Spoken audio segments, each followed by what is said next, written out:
A number of billionaires are flooding our democracy with their money, drowning out the voices of the rest of us. But Charles and David Koch are in a class by themselves. They're using their fortune, they're the fifth and sixth richest people in the world, to create their own political machine designed to protect and advance their financial interests. The Koch machine includes, number one, political front groups pouring hundreds of millions of dollars into elections at every level of our democracy, while disguising the sources of the money. Number two, giant advertising campaigns to convince Americans climate change is a myth. The Affordable Care Act will harm them. Unions are bad, and wealthy people deserve tax cuts. Number three, a network of think tanks designed to come up with findings the Kochs want.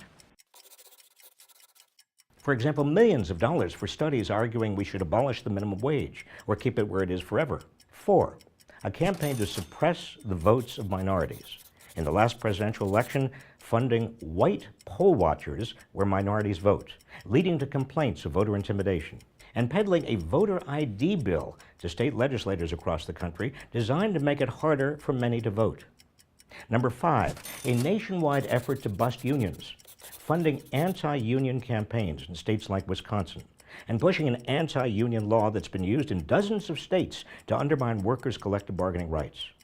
And six, a long-term strategy to unravel America's campaign finance laws, even organizing secret meetings with sympathetic Supreme Court justices.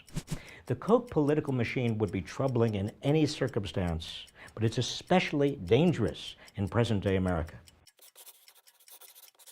where wealth is more concentrated than it's been in over a century, and the Supreme Court has opened the floodgates to big money. The problem is not that the Kochs are so rich or that their political views are so regressive. The problem is they're using their exorbitant wealth to impose those views on the rest of us, undermining our democracy. More than 200,000 of you have already signed my Move On petition denouncing the Koch brothers for undermining our democracy. The Kochs won't care what we say, but when 500,000 of us stand up to them, politicians will have to think twice before taking their money. When 1 million of us stand up to them, their money will be a political liability. Standing up to bullies is the hallmark of a civilized society.